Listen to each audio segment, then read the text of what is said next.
Voilà, donc dans ce tutoriel, je vais présenter comment fabriquer un verre à partir d'un profil de courbe de Bézier. Donc je vais commencer par supprimer le cube. Là, la cible, le curseur, je vais le centrer. Je vais faire un Shift S, curseur to center, donc pour faire apparaître ma courbe de Bézier au centre de la grille. Ensuite, je fais un Shift A pour dérouler le menu d'ajout d'objets. Et dans Curve, je choisis courbe de Bézier. Donc là, voilà, avec la molette, je peux zoomer. Bouton milieu. On a la courbe qui est apparue. Alors, je vais faire une surface de révolution autour de l'axe des Z. Donc il va falloir réorienter la courbe.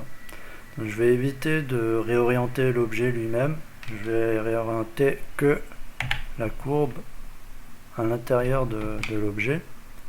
Donc pour ce faire, je sélectionne avec le bouton droit plus Shift bouton droit les deux points de contrôle, donc le centre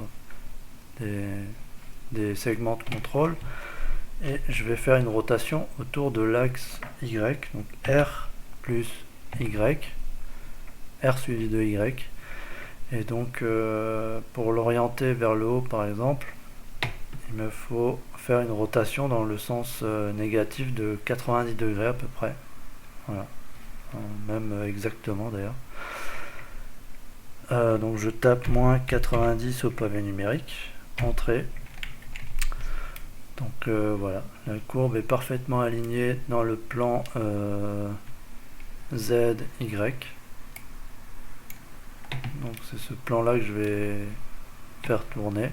Donc pour faire la surface de révolution, j'utilise dans les modifieurs, dans les modificateurs, la fonction screw qui permet de faire des pas de vis, ou la fonction pas de vis, et si on la met à 0 avec une itération, on a une surface de révolution simple. Voilà, donc j'ai fait l'essentiel du travail. Il reste la deuxième partie qui est de modifier la courbe. Donc, on peut la modifier en direct pour avoir, si on n'a pas déjà le profil qui a été édité auparavant. Il y a plusieurs possibilités d'édition. Bouton gauche glisser pour fermer les menus déroulants de gauche de la vue de droite. Bouton gauche pour ouvrir pour dérouler une nouvelle fenêtre. Ensuite, là je vais, en fait, je travaille sur deux écrans, un pour avoir l'aperçu en 3D et l'autre pour travailler précisément la courbe dans le plan ZY. Donc pour ce faire, je prends le bouton milieu pour pivoter ma vue, pour m'aligner avec la courbe, et j'utilise la touche Alt enfoncée pour verrouiller, et là je suis parfaitement aligné avec le plan ZY, et avec la touche 5 je passe en mode de vue orthogonale parce qu'on était en projection perspective. Voilà, donc avec mes deux points sélectionnés, donc bouton droit, Shift, bouton droit, je peux déplacer l'ensemble des points de contrôle de ma courbe. Z, je peux passer en mode filaire. Là, c'est pas vraiment utile. Je peux faire un S, Scale. R, Rotate. Selon le type d'objet. Là, je vais faire un verre à pied de base. Alors, de base, c'est quoi? C'est juste une sphère. Donc, pour continuer, pour étendre ma courbe, j'utilise la touche E, Extrude. Donc, ça extrude la courbe de Bézier. Donc, ça étend la surface par la même occasion. En l'occurrence, R, Rotate. Voilà, je peux réorienter les points de contrôle en sélectionnant toujours l'ensemble du segment avec le point du centre. Ensuite E, extrude. Voilà. Donc là je vais passer en mode filaire pour voir un peu ce qui se passe à l'intérieur, dans la partie cachée. Donc ici j'ai l'aperçu 3D qui me donne de bonnes informations, parce qu'on voit même le sens de la courbe. Donc je peux faire ici un S scale pour diminuer l'influence. Donc le problème c'est qu'on modifie l'influence des deux, de part et d'autre du point de contrôle. Donc bouton droit pour annuler la fonction. En fait moi je veux juste modifier l'influence de la partie basse ici du vecteur. Donc je fais Shift, bouton droit pour désélectionner ce qui m'intéresse pas, et un S pour diminuer ici l'influence. Il faut réorienter celui-là. Je peux sélectionner soit juste à l'extérieur du segment, faire G pour déplacer. Voilà, G, G, Shift, droit, S. Voilà.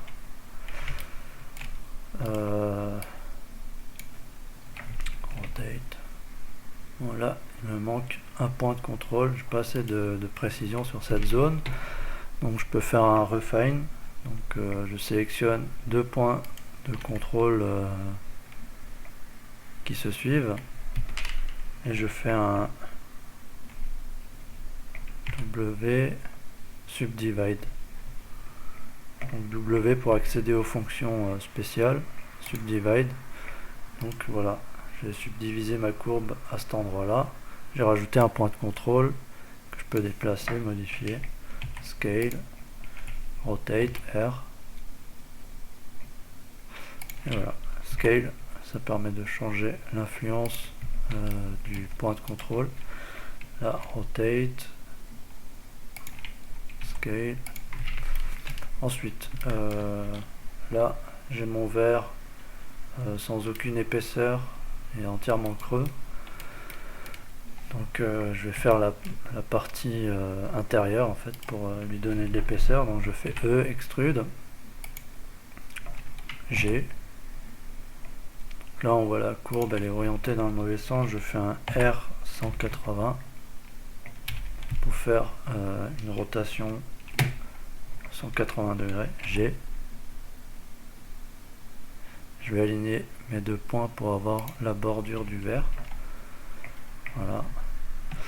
Si je veux les aligner parfaitement, si je suis un schéma, je peux faire bouton droit, Shift, bouton droit et Shift, bouton droit sur les vecteurs ici pour ne sélectionner que la partie centrale et faire un scale SZ sur l'axe des Z, 0.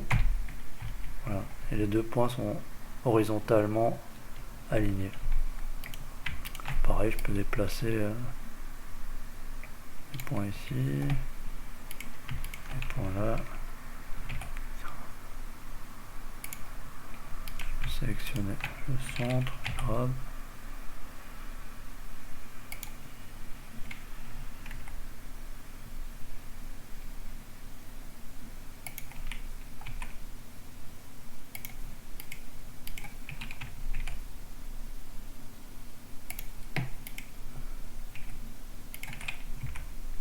Alors scale c'est essentiellement pour donc la touche S pour modifier l'influence sans réorienter les vecteurs. Voilà. Là c'est plutôt pas mal. On peut avoir un aperçu un peu plus précis. Bon, ça importe peu. 16 c'est suffisant. 16 c'est le nombre de pas de la rotation ici, de la révolution. Pour la partie rendue, on peut mettre 24 ou 32 pour augmenter un peu la finesse de l'objet. Ensuite, je continue, je termine l'objet, je continue à étendre la courbe. J'ai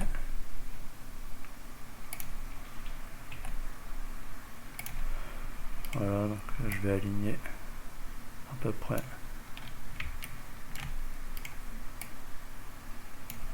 Voilà, ils sont plutôt pas mal. On peut leur donner la même valeur en les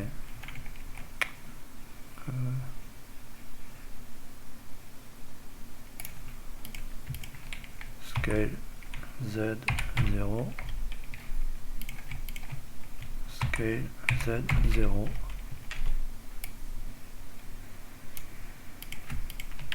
et rotate R. Voilà. Ensuite je vais fermer la partie intérieure, donc ici au centre. C'est pourquoi j'ai centré mon objet. Ça permet de partir du centre. Par exemple, là je veux extruder.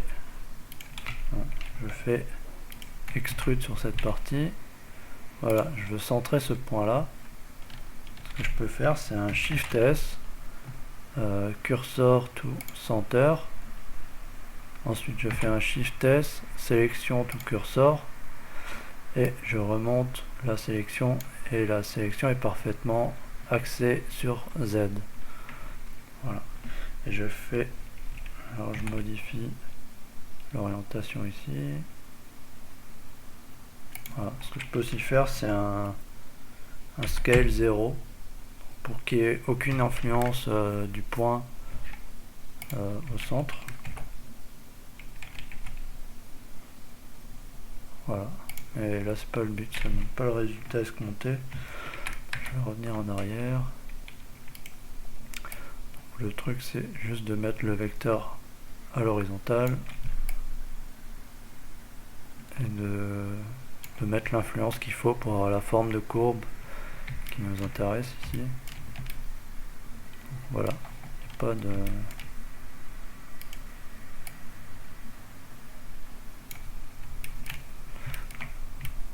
pas d'angle ou de coin. Ensuite, ici je donne l'épaisseur au pied, parce que cette partie est creuse. Je fais extrude. Pour la courbe, il faut faire un scale -1. Ça permet aussi de réorienter tout dans l'autre direction. G.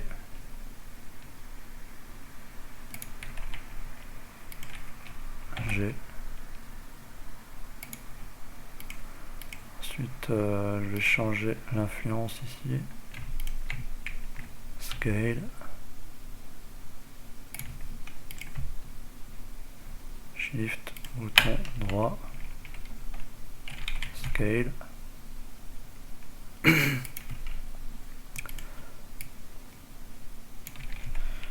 Extrude. Là pareil, je vais mettre l'objet au centre. Shift S, sélection to cursor, scale, donc S 0, aucune influence, et repositionner. Voilà. Donc là j'ai le pied qui a une surface extérieure, donc un volume.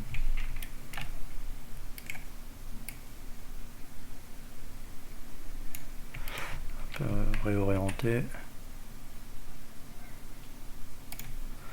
Voilà, c'est pas mal.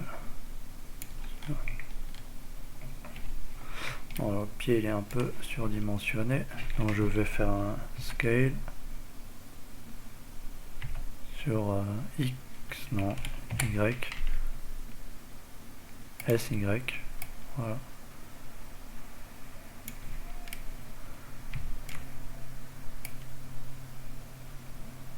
Je vais donner le même diamètre que le haut du verre.